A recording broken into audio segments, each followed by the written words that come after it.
Good afternoon, and to begin with, Mr. Reddy, thank you very much for having me here today. Thank the Government of Karnataka.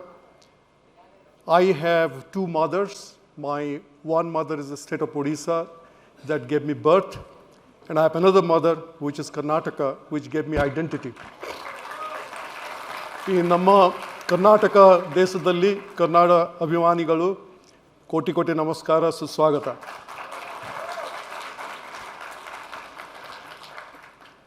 I was in 2016 when I was stepping down from Mindtree. I was pleasantly surprised to get a call from Sri Naveen Patnaik, the then Chief Minister of Odisha, and he said, please come and help us to set up a skill development authority there. I was very nervous because I had never worked with the government before. So I spoke to 4 people. I spoke to my wife. She said, you are born there, so you should do it. I spoke to Manish Savarwal. You may be knowing Manish very well. So Manish said, you should go do it. Then I asked Nandan Nilekani for his opinion, because among all us IT people, Nandan had the greatest experience working with the government. And then I spoke to my bureaucrat brother who had retired from Odisha a long time ago. And he basically gave me a mouthful and said that you private sector people, you think the world of yourself. If you have any caliber, go do it and show it. So my wife Susmita, who's here, she and I packed our bags and went off to Odisha. And it was 8 years that we were there, both of us. And I'm going to share in the next 40 minutes some of the work that was done in the state of Odisha, which basically took it not as an effort to do skill development for employment, but skill development for human transformation. So when I reached Odisha in 2016, I told the Chief Minister that for the first 30 days, he will not see me and he shouldn't look for me, because I wanted to go see all the 30 districts of Odisha by road. It was the month of May, 48 degrees temperature. I went to every single ITI and polytechnic in the state and the short-term skill development facilities in the state. I covered 3,000 kilometers in those 30 days. So just to give you a context, from Kashmir to Kanyakumari is 3,000 kilometers roughly, and from Gujarat to Arunachal is about 3,000 kilometers. So what did I see? So this is what I saw. This is the first ITI I visited, which is the government ITI in Bhubaneswar, the state capital. So you can see the condition of the ITI. And this ITI shares boundary wall with the Raj Bhavan, which is the official residence of the governor of the state. Professor Sadagopan, many of you know him, had told me when I took over this responsibility, he said, Subroto, in the word India, there are 2 I's. One is for IIT and the other is for ITI. This country will be great only when both are equally strong. This does not look like equally strong. Now, the world of skill development for me basically consisted of 2 kinds of skill development. One, long-term, 2-year programs in ITIs and 3 years for polytechnics. And then the government has so many short-term skill development programs like DDU-JKY and PMKVY and so on. So this was the shape in which I saw long-term skill development. And my focus area was 1.2 million children, young men and women, of which 80% would not even come here. So this was my MIT or this was my Harvard. 80% would go to short-term skill development training programs. So I went and saw something equally interesting there. So you see this picture. This is a picture of sewing machine operators. The clothes that all of us are wearing in this hall today, chances are very high that it was touched by an Odia girl. Tirupur, all of you know, which is the textile capital of the country. Tirupur is a municipal town with 6 lakh, that's 600,000 for overseas delegates here, 600,000 workers. of whom 50% are from Tamil Nadu, 50% are from outside. Of that 50%, 50% are Odia girls like these. So you see here, when I visited this skill training program, they're all sitting on the floor and eating their lunch. And it violated me. It violated me so much that I took this picture and showed it to all the secretaries to government. There was a meeting called by the chief secretary, and I said that if this is the baseline at which we set our own people, employers will come to recruit them, and they will think that anything slightly better than this is good enough.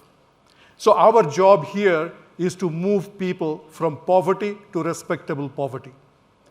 So one of the officers actually told me, what's wrong with this picture? Isn't this our culture, sitting down on the floor and eating? So I told the gentleman, I'll come home tonight for dinner, and I would like to join you and your family for dinner, and I would love to see your children sitting on the floor and eating.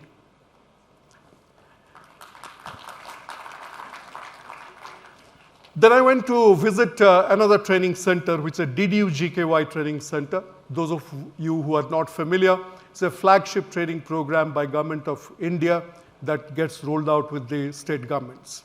And there, I was taken to a center for leather technology training. Sounds very fancy, leather technology training, where basically a cohort of young men and women were learning how to cut leather and stitch leather. And in that cohort of 22, 23-year-old, I find this lady was wearing bangles that typically married women wear. So I was very curious, because married women usually don't come for a DDU-GKY training. So I walked up to her. Her name is Shantilata Patra. And I asked, how did you come here? So this is the story of Shantilata Patra. She was married to a man, 2 kids. The man deserted her, went away with another woman. It is very commonplace in rural India. So he just walked away. So here she is with 2 kids, left those 2 kids with her in-laws, and came to this skill training program so that she can learn something and go someplace far away where she will earn some money, maybe 14,000, 15,000 rupees, and send money home. So I asked the training people there, Odisha does not have any leather technology industry. Where will she go? So they told me that she will go to a place called Bahadurgarh, which is the leather capital of the country. So I said, let me go to Bahadurgarh and see where people like Shantilata Patra actually end up. So this is what I found. I met people who have gone there before, and these women are from the state of Odisha, from hinterland districts, mostly tribal areas. And I asked them, what was the most important problem in making the transition? I expected to hear food, culture, safety, long working hours. No.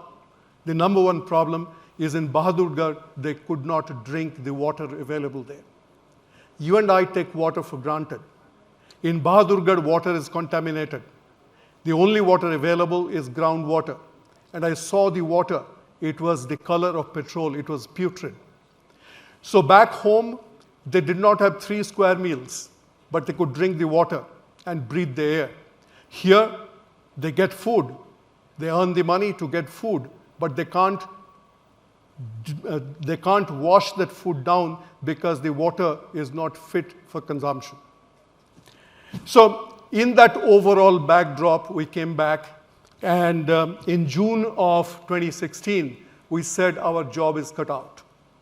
Our job here is to build a brand called Skilled in Odisha. And in that, the mission statement was, we'll shift the discussion from employable skill development to the idea of human transformation. By moving people from poverty to respectable poverty, our job is not done. We have to look at our task as human transformation. What does it mean? We built a vision for ourselves based on this mission statement, and the vision was that in a 3-year period, Odisha must attract high-quality employers' attention.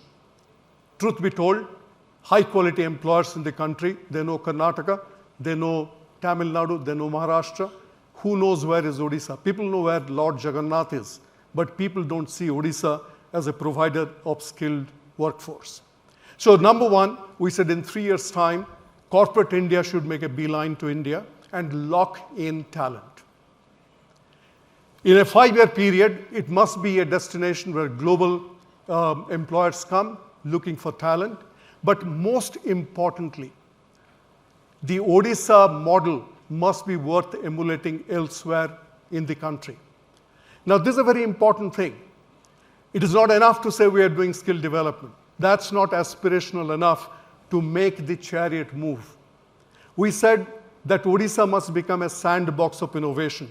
New ideas must be tried here, which are worth emulating elsewhere, which was a very audacious statement from a state which was not in the reckoning. But Odisha needed that badly. Karnataka does not require reputational capital. Karnataka is known. The White House shivers when Karnataka comes into discussion, political parties notwithstanding.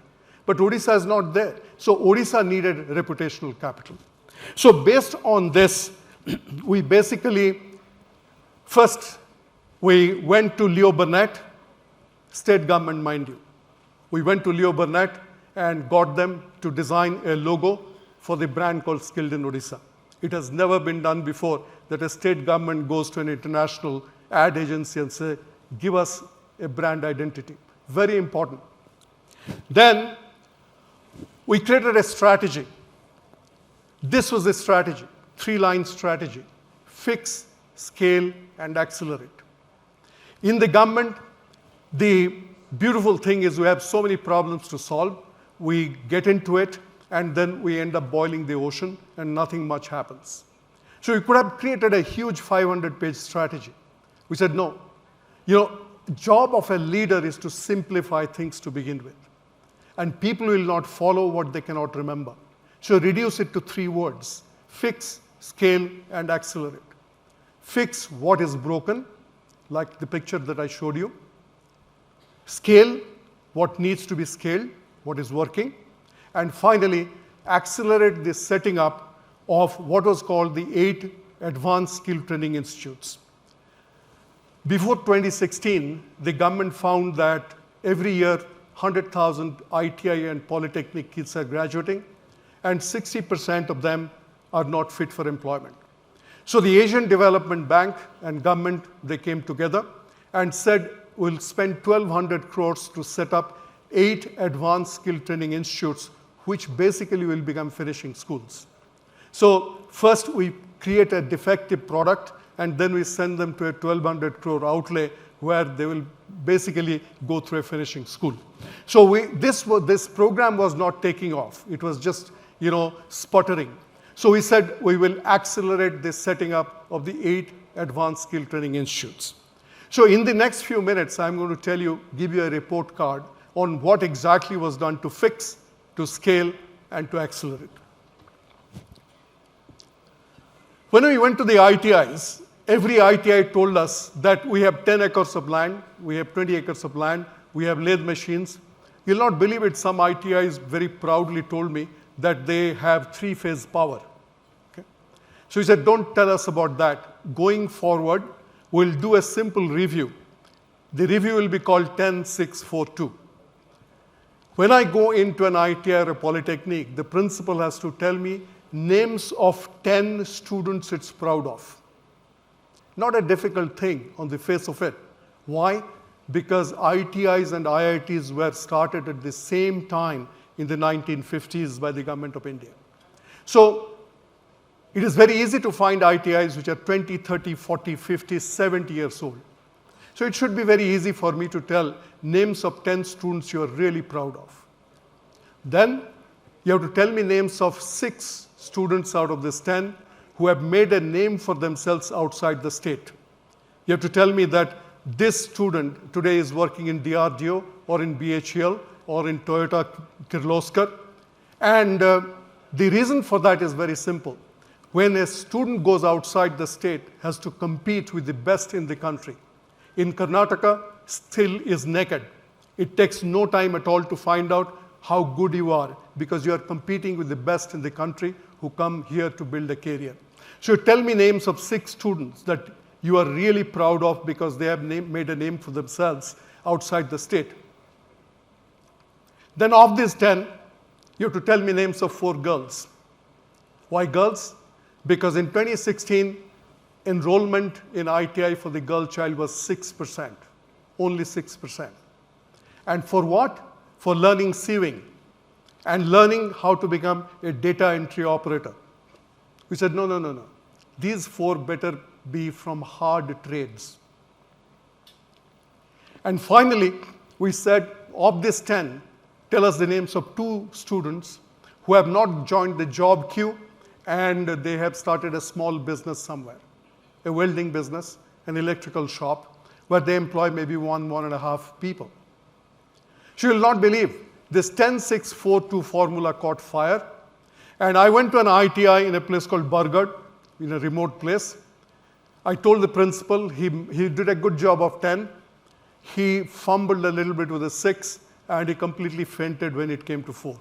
He couldn't name 4 girls. And he said, sir, I'm going to retire this year. What's retirement got to do with your inability to name 4 names? But in government, if somebody is retiring, you don't mess with that guy. Okay. So at this point, very old instructor said, sir, I can tell you the name of one girl. I said, tell me. So he said, her name is Munitiga. She was a tribal girl who came as an orphan, had a 7-member brood in the family that she had left behind. And so I said, what does she do? So the person said, she is a loco pilot in the Indian Railways. So I said, I need to talk to Munitiga right now. Those of you who are not familiar with government, I must tell you that if the government wants, in under 10 minutes, it can track any individual in this country. Okay? So all you have to do is make 3 phone calls, go to the district level, talk to a policeman, and in a country of 1.5 billion people, no surveillance aid is required. You can find a person. So in under 10 minutes, Munitiga was on the phone with me, and she didn't know who I was. I said, what do you do? So Munitiga told me in Hindi, Mera naam Munitiga hai. Main Indian Railways mein loco pilot hoon. These are exact words. She said that her roj main intercity express ko Khurda से पलासा तक खींच के लेके जाती हूँ और वापस लेके आती हूँ. Let me translate that. She said that every day I drag the intercity express from Khurda to Palasa and drag it back. So I said, this is my star. Our job is to then hold up people like Munitiga to the rest of the state and tell the young boys and girls in high schools that you can be a Munitiga as well. So how do you do that?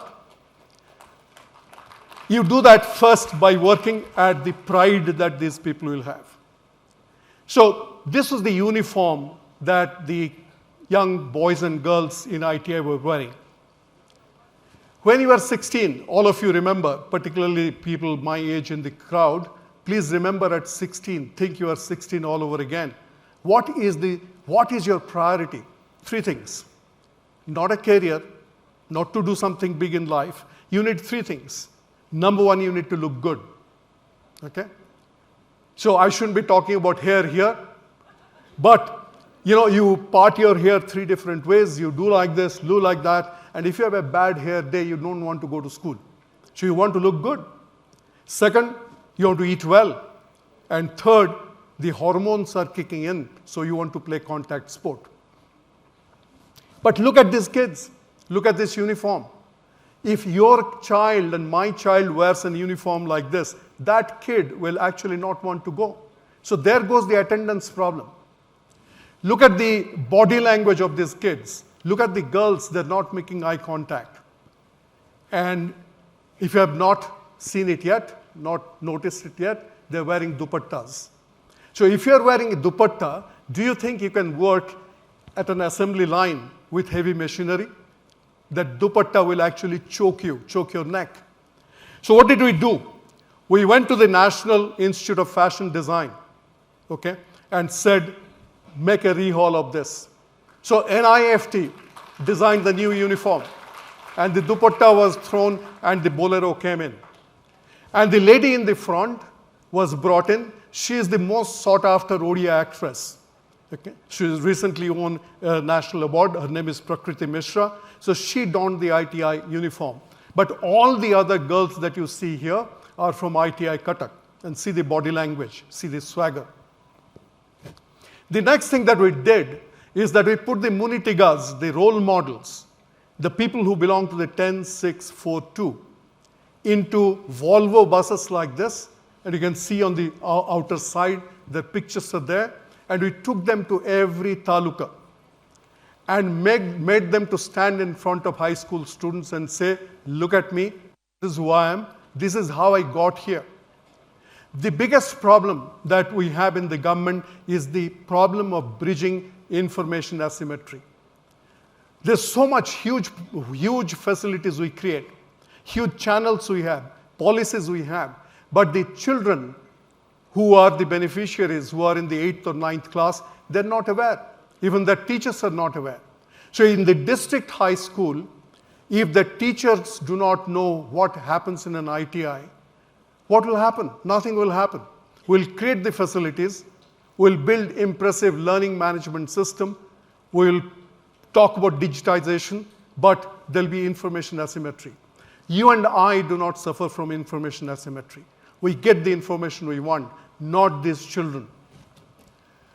The next thing that we did is we picked up 215 ITI teachers and sent them off to Singapore.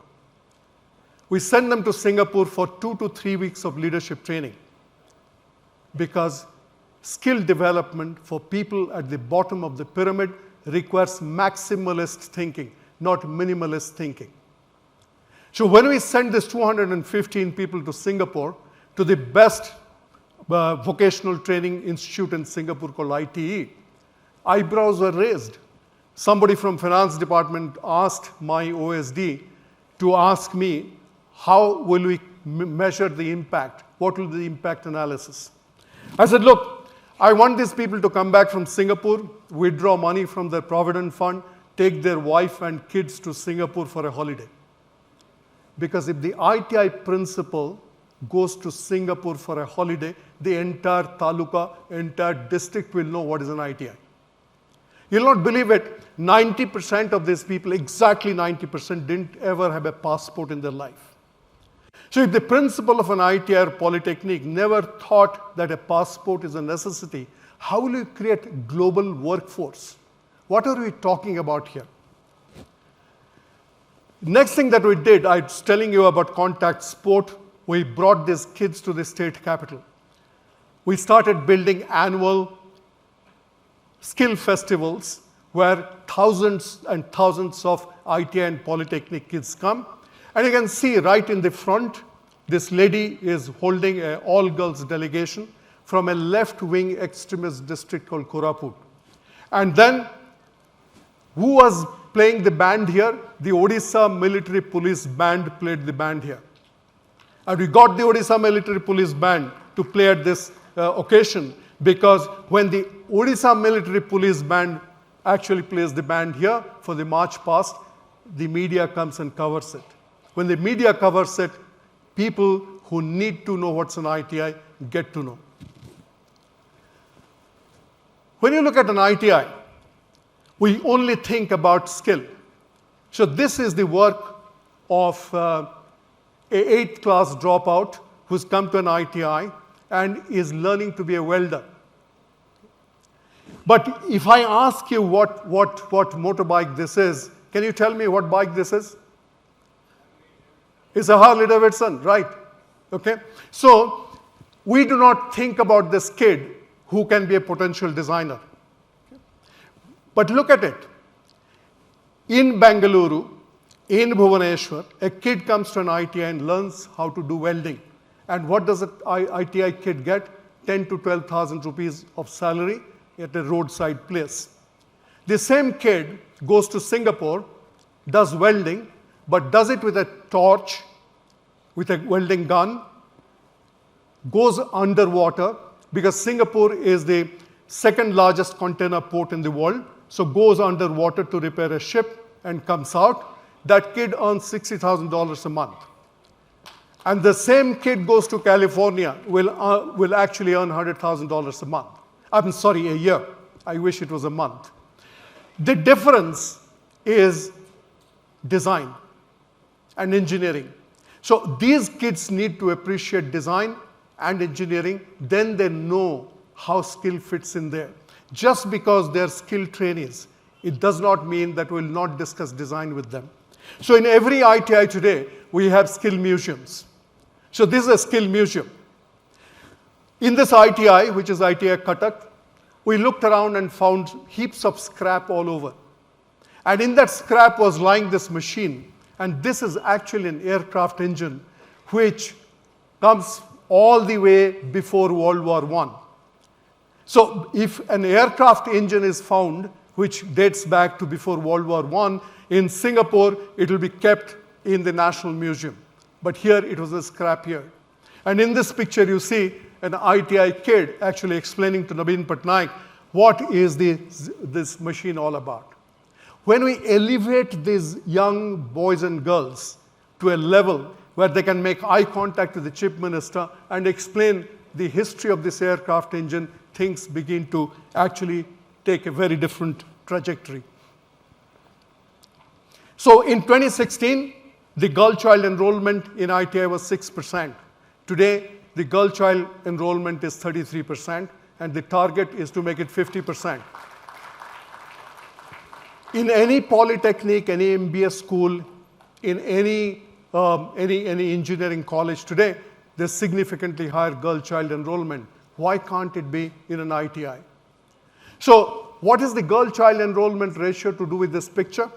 This is an iron ore mine which is run by the JSW company. And what you see here is a Komatsu dumper. And in front, there's an all-girl crew there. These girls actually drive this dumper. And you can see their height relative to that tire. By the way, this dumper actually weighs 72,000 kilos. And at full laden weight is 100 tons, carries 100 tons.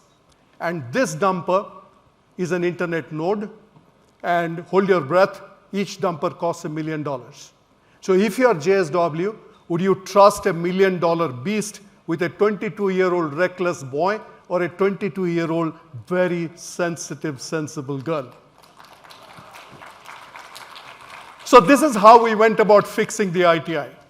Now let me talk to you about how we went about scaling up short-term skill development. As I told you, short-term skill development programs are very critical. If you send Shantilata Patra for 2 years to an ITI, her children will die because she needs to quickly go to Bahadurgarh and send money. So 80% of the target audience all over the country are badly in need for quick skilling so that they can get a job. So again, I can keep you all day here, but I will try to be succinct. In the area of short-term skill development, our target was to scale it up. And for 3 years in a row, for DDU GKY program, Odisha became the #1 state in the country.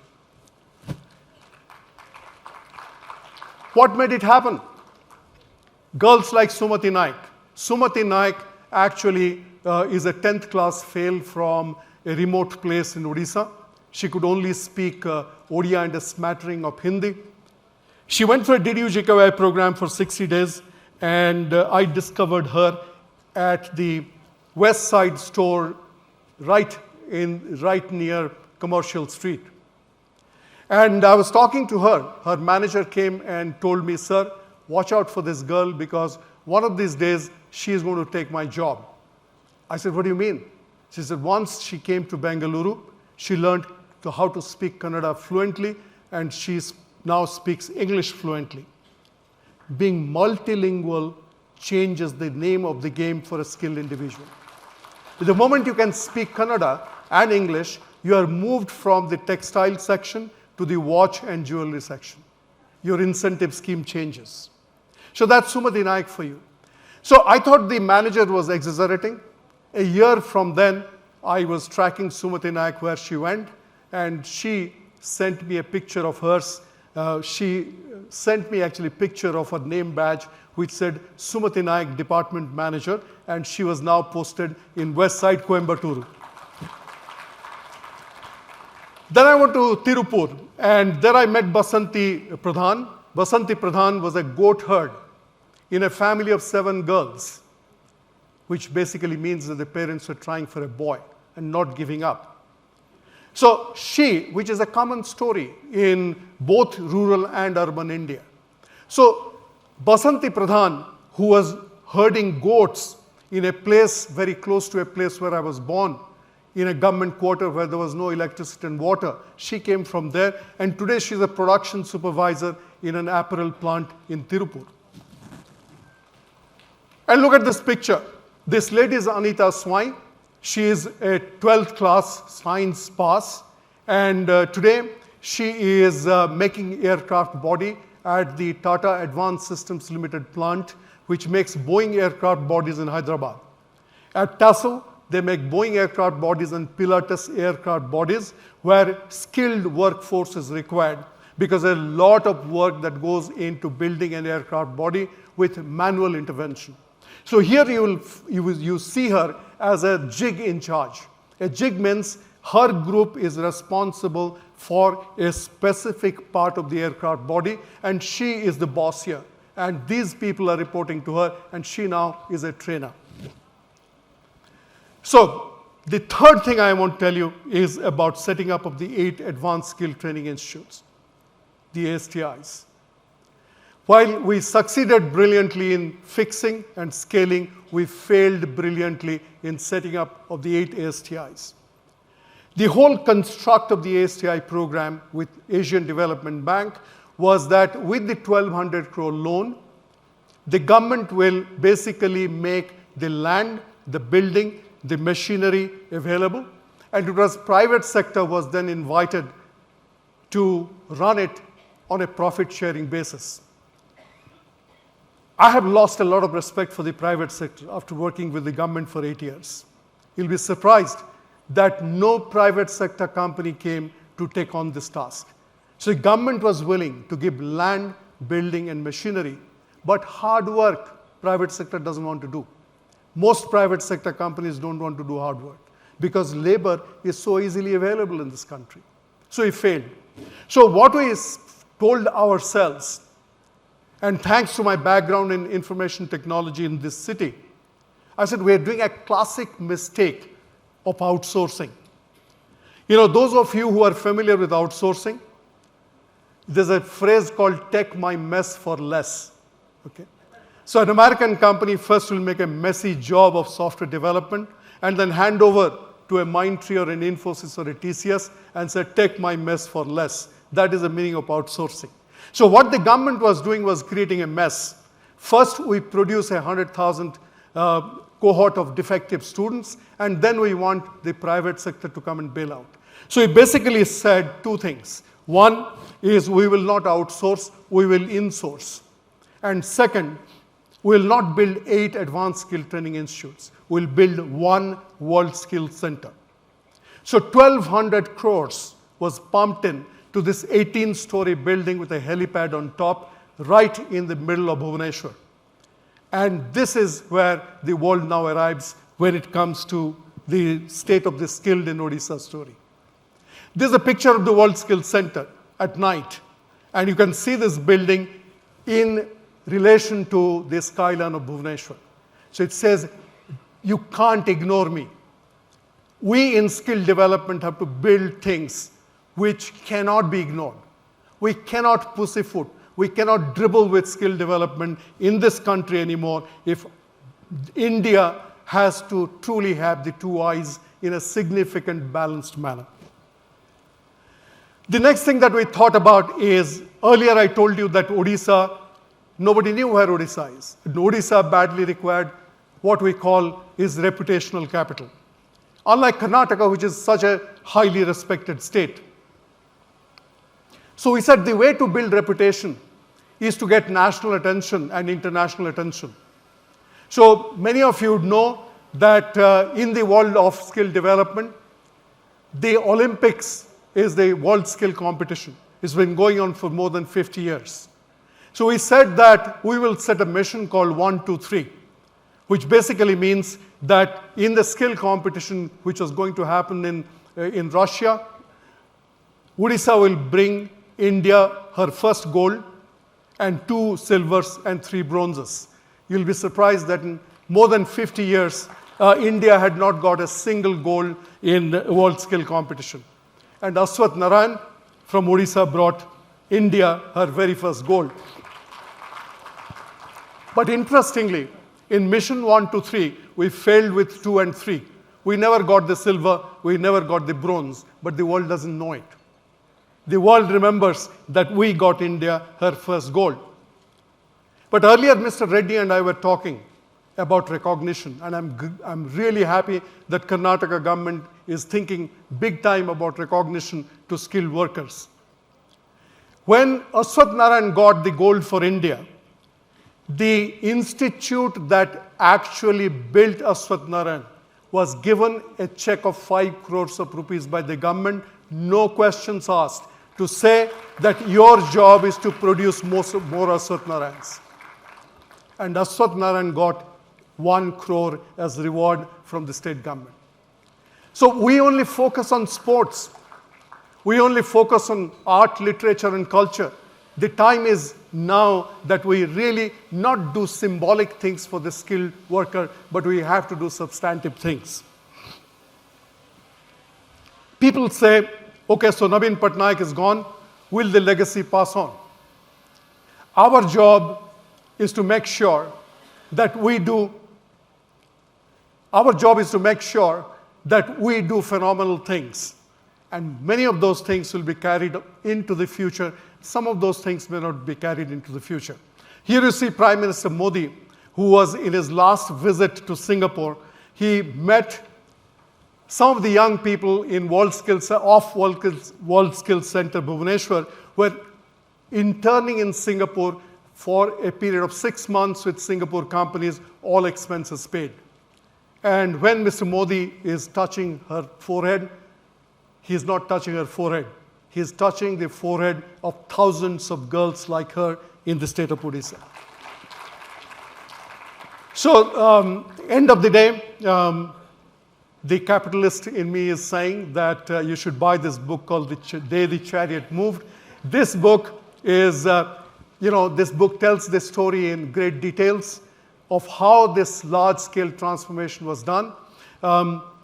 Just so you know that this is not going to benefit me personally. All proceeds of this book will benefit Karunashra, which is the leading palliative care center of Bangalore, where end-of-life patients get free cancer care.